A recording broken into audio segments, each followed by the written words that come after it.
You're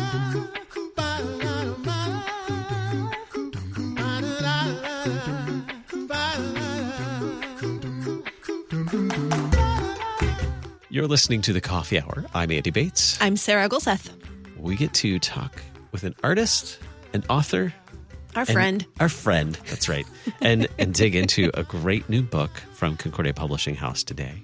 Thanks to Concordia University, Wisconsin for supporting The Coffee Hour. Find out more about Concordia University, Wisconsin at cuw.edu. Live uncommon. Joining us today, Flame, Lutheran artist and author of Extra Nos, Discovering Grace Outside Myself. Flame, welcome back to The Coffee Hour. Yes, I'm glad to be back. Always fun hanging out with you all. We are excited. You have a book, a new book from Concordia Publishing House, releases today. We know pre-sale's been going on, but today is the official day that copies actually come out. Finally out. People finally get to get their hands on it. And we may or may not have had a chance to read it a little early. I totally did because several months ago.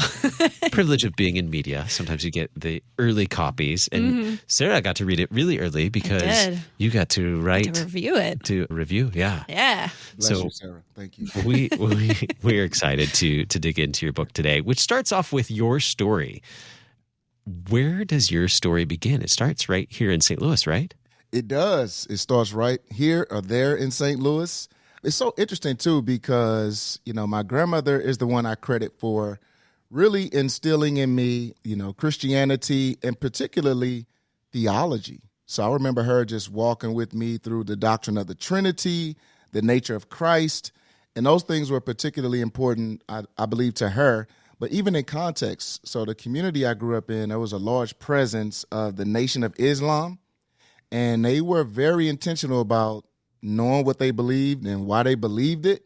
And for my grandmother, that was something she wanted to, help guard me against. So I would say there's really where I started to take these kind of things seriously. Even though I was in a Christian circle, I knew the environment around me was, pushing in on the Christian community. So I said, man, I need to know what I believe and why I believe it. So that's kind of how I started as a kid at that point. What are some of the, looking back now from where you are, what are some of the big moments, I suppose, experiences that shaped where you ended up and the journey that you ended up taking through all of these other things that we'll get to? Yes. So I would say mostly when I was 16 years old is when I took my faith more seriously. That's when I was in a tragic car accident, start asking the big questions about life.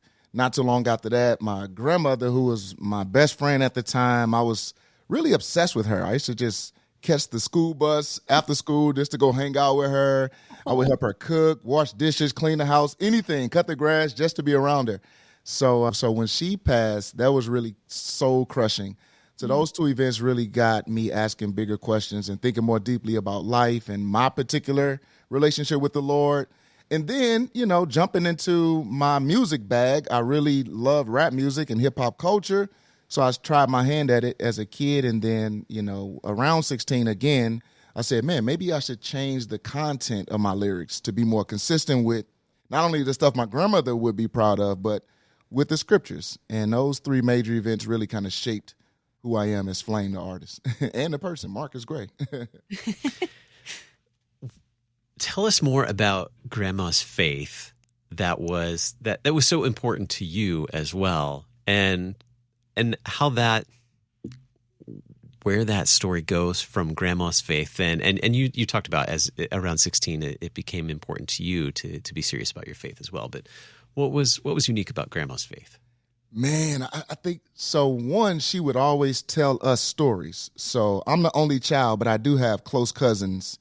And we're like sisters and brothers. And literally, I remember she would just like sit us on the couch and just tell us either Bible stories or personal stories that, things she experienced where God was faithful to either protect her or to provide for her.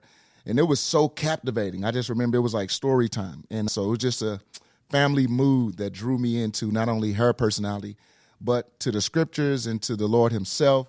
So, man, I think she just had a big personality. She had a great sense of humor. She was a great storyteller, and she loved scripture, and she wanted to, transfer that legacy on to her grandchildren.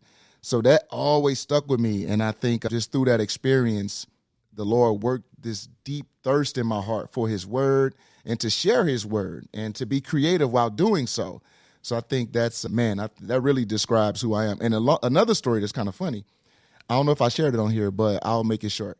So I used to listen to just mainstream rap music. I was obsessed with it, and the words were just vile and debased, and my grandmother did not like that.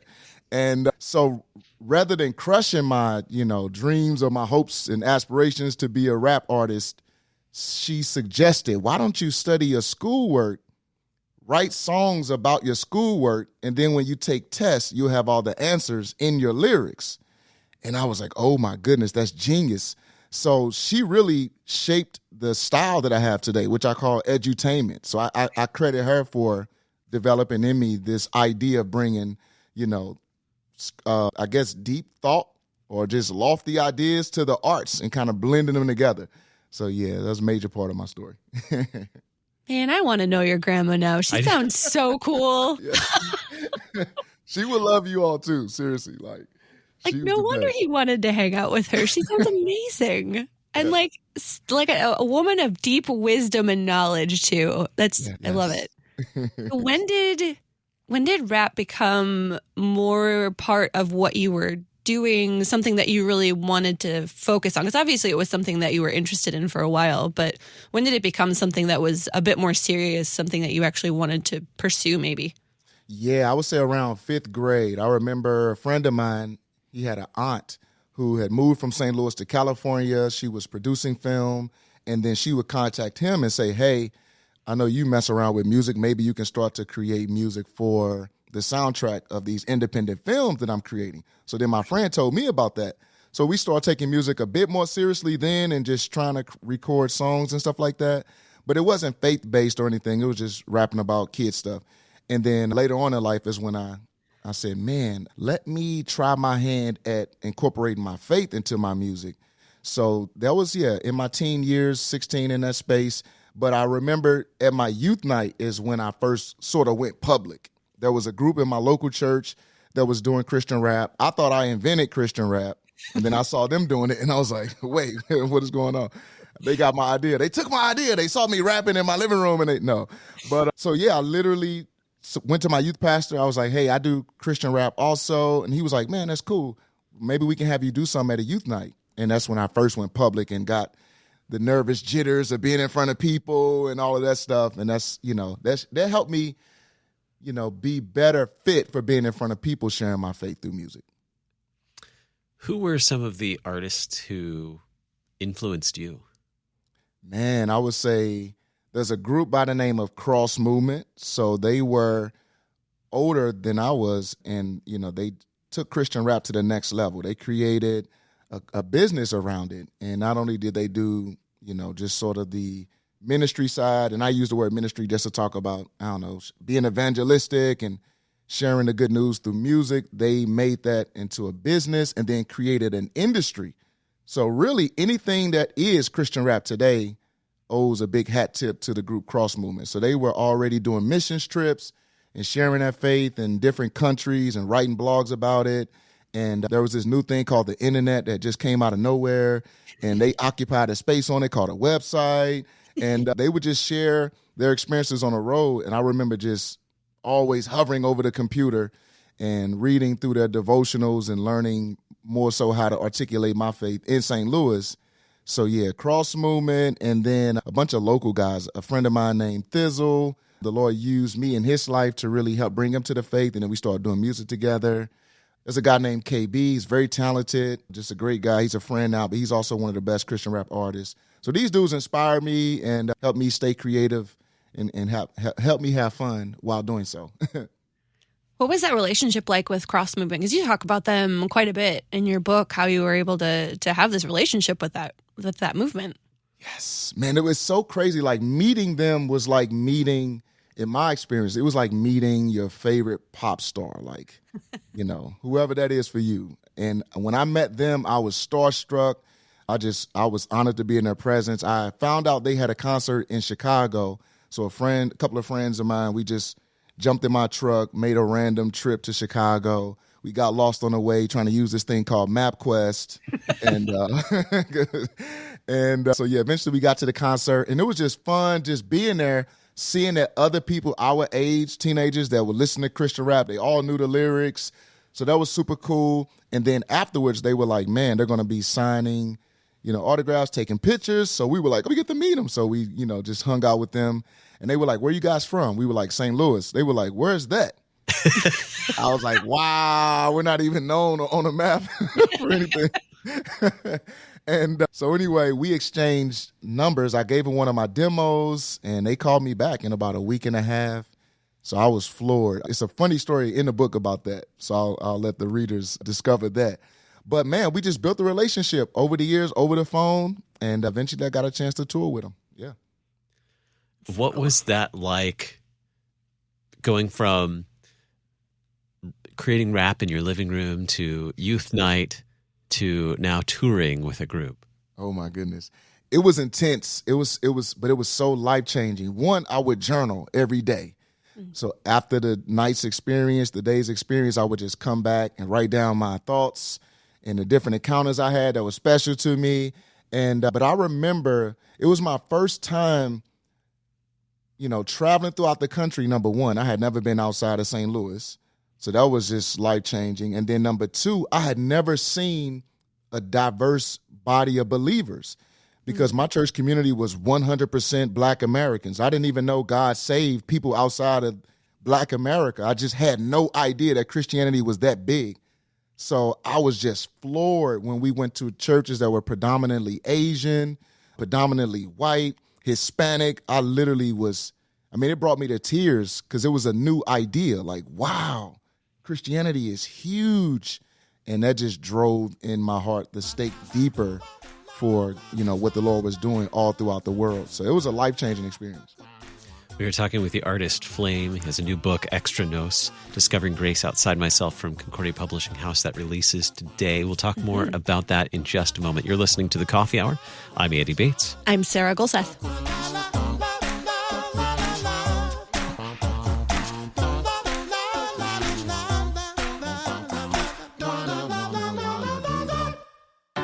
At Concordia University, Wisconsin, we believe you were created for a reason: to use your God-given gifts to help others, to live a life of self-sacrifice in a me-first world, to live a life that's uncommon.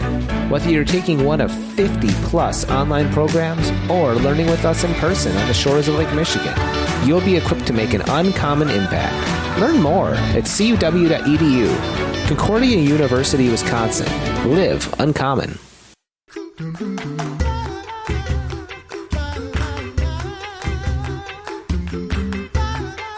Welcome back to The Coffee Hour. I'm Andy Bates. I'm Sarah Golseth. Our guest today is Flame, Lutheran artist and author of Extra Nos, Discovering Grace Outside Myself, new from Concordia Publishing House today.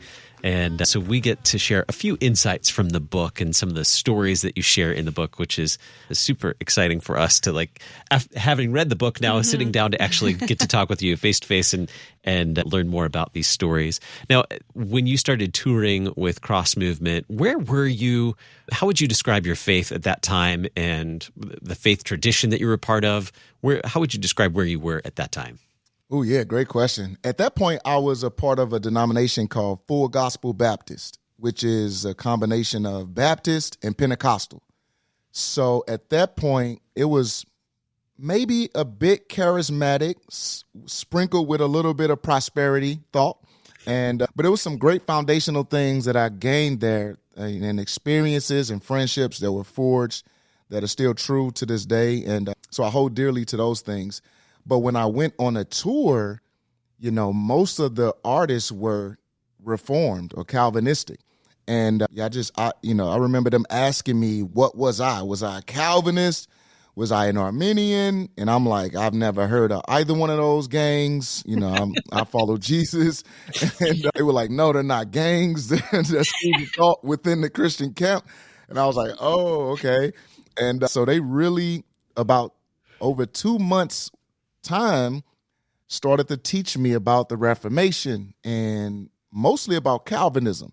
And we talked a bit about Luther, but in brief. So Luther's kind of used for his clout, and then he's sort of swept under the carpet. And that was my experience even on a tour. So after I left the tour, I felt like Calvinism was the way. But going back home to St. Louis, I went straight back to Bible college. And my Bible college, the university that I was a part of, was mostly Reformed. So I felt like, man, this is like the stuff I learned on tour. I'm in the right place. And that's when I just started to learn more deeply about Calvinism. And the journey continued for 18 years. Yeah, what was that journey like, knowing about the Reformation, knowing about Calvin, knowing a little bit about Luther, and being in this Reformed space of theology then, journeying? What was that journey like that got you to the seminary then? Because theology is obviously something you love. So what was that journey like, kind of making your way through all of these different theological things? Man, I really appreciated it because at the time, with the charismatic and prosperity leanings, I remember being a bit uncomfortable because it didn't sound like the stuff my grandmother taught me. So I was like, man, I just don't remember that much of an emphasis on, God's desire to see you rich or God not allowing you or wanting you to suffer. That just was new rhetoric that wasn't familiar to me, nor did it sound like the stuff, Francis Jones used to talk about. So Calvinism helped in terms of putting a focus on scripture and talking a little bit about church history. And then ultimately there's a lot of talk about God's sovereignty. So God is big, he's in control. That was helpful in terms of trying to understand myself in the world and my experience just as a human. But eventually I do remember that same sort of, feeling in my gut, so to speak, that there was this notion that Jesus did not die for everyone and that, in fact, he created some people just for judgment because God wants to flex his wrath. So to do so, he creates humans just to judge them so his wrath can be put on display. And over time, that idea just started to turn on me because I questioned, well, how do I know if I'm one of the ones Jesus actually died for? And although they would say, well, look to the cross, that's where we look. That's the answer on paper.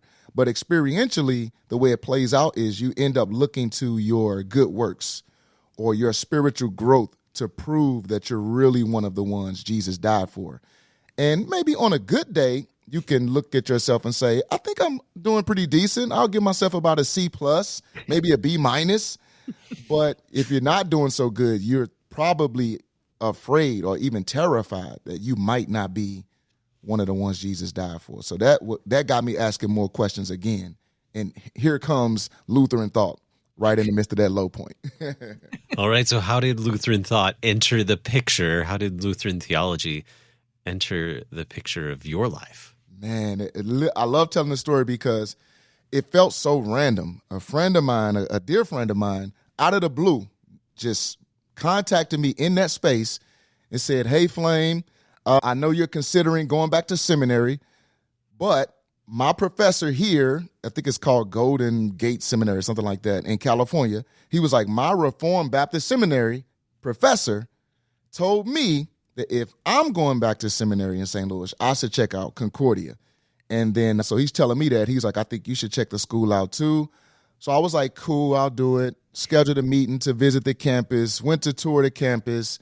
I didn't even know it was a Lutheran school. I thought it was a Calvinistic reformational thing. The whole time I'm touring the campus, I'm talking about John Calvin, how much he saved Christianity, how awesome he is. And Dr. Bodie is the guy who was, giving me the tour. He was just so patient, just kind of humor me and let me get that off my chest.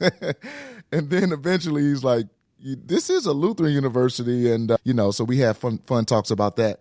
But man, I mean, once I tested into the graduate program, got into Lutheran mind and started to hear some of the differences, I say, oh, wait, this isn't a Calvinistic institution. And the Reformation has a splinter in a way that I wasn't aware of, but it was very intriguing and I wanted to hear more. So I was like, man, let me just sit and soak. So for 2 years there, that's what I did. What was that struggle like in your mind, knowing, because you have a fairly extensive theological background, just all of the different traditions that you've been through.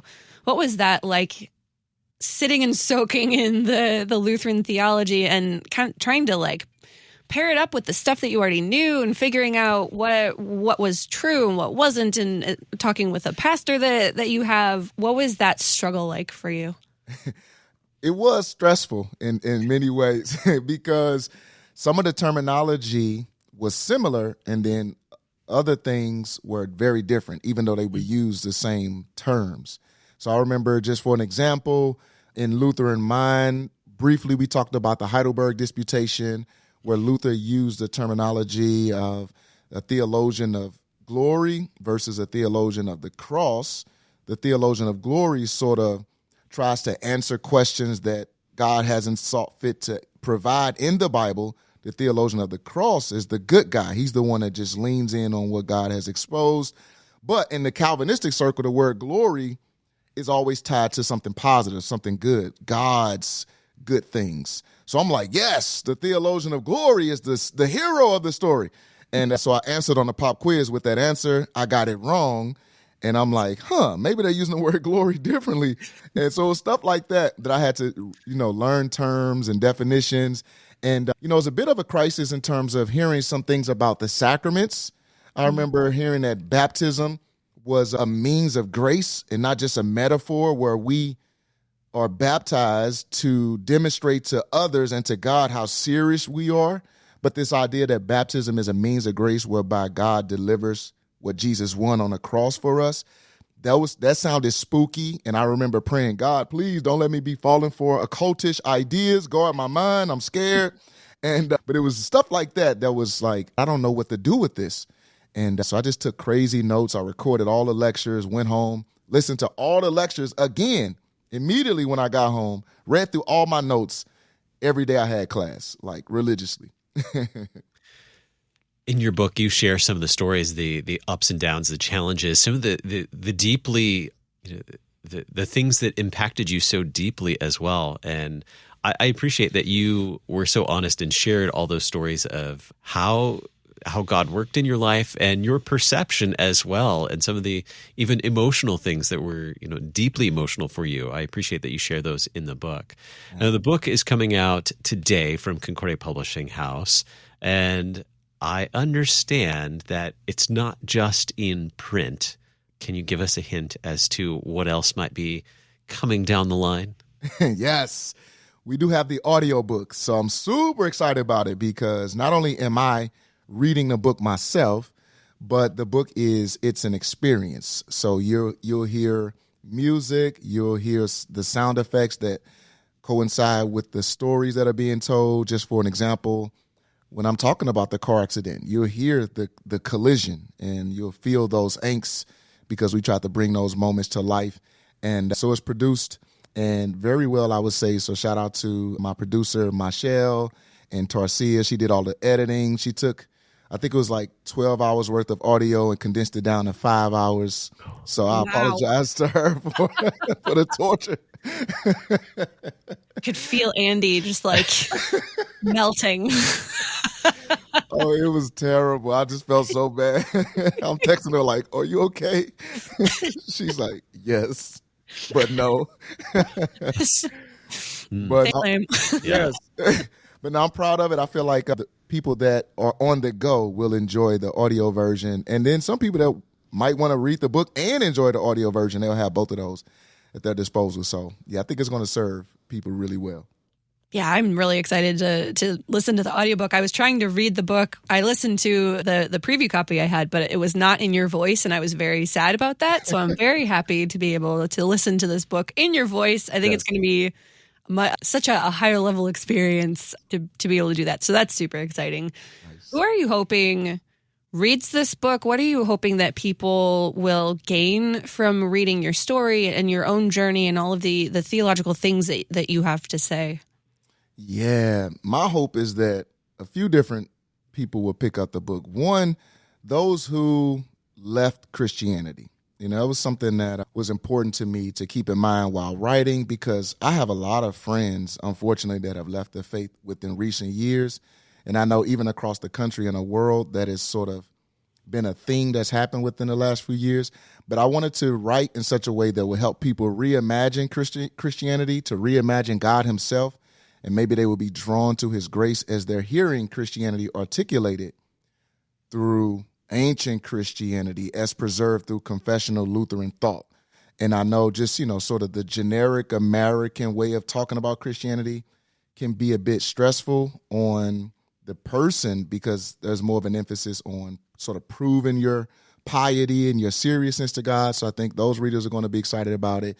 And even those who are just struggling with their faith, the second reader I had in my mind, people that want to know and feel that sense of anxiety. Am I right with God? Especially people that are good people, horizontally speaking, people that have a sensitive conscience that may go extra hard on themselves and they're rule keepers, but they in every little thing that they detect that they've done wrong or not in the most accurate way, they just heap all types of condemnation on themselves.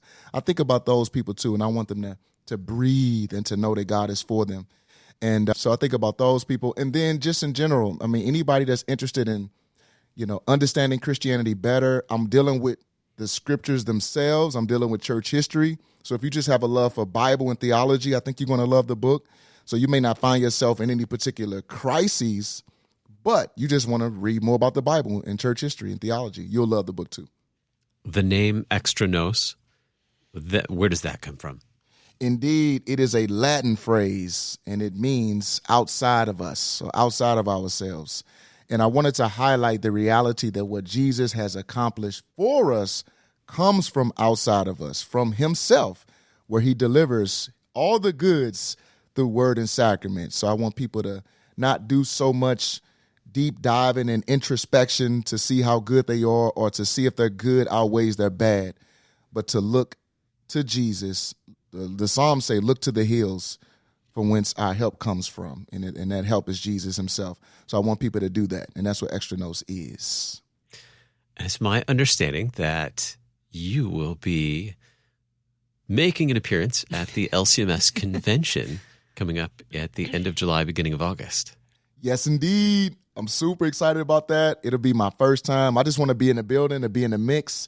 And I'll also be speaking, so I'm very excited about that. And I think it's just going to be good to see the faces and meet people that have been carrying these ideas and these truths a lot longer than I have. And really just to say thank you. Thank you for being faithful. I know that could be stressful just on a ground level.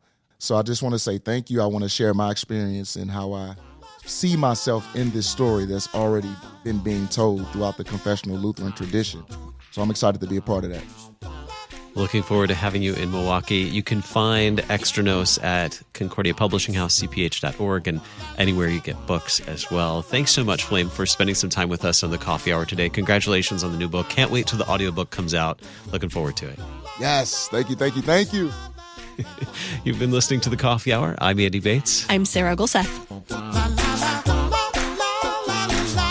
The Coffee Hour with Andy and Sarah is a production of KFUO. To support the Coffee Hour and KFUO Radio, visit KFUO.org. You can also text KFUO to 41444 or send an email to gifts@KFUO.org. And you can call us at 800-844-0524. KFUO. Christ for you, anytime, anywhere.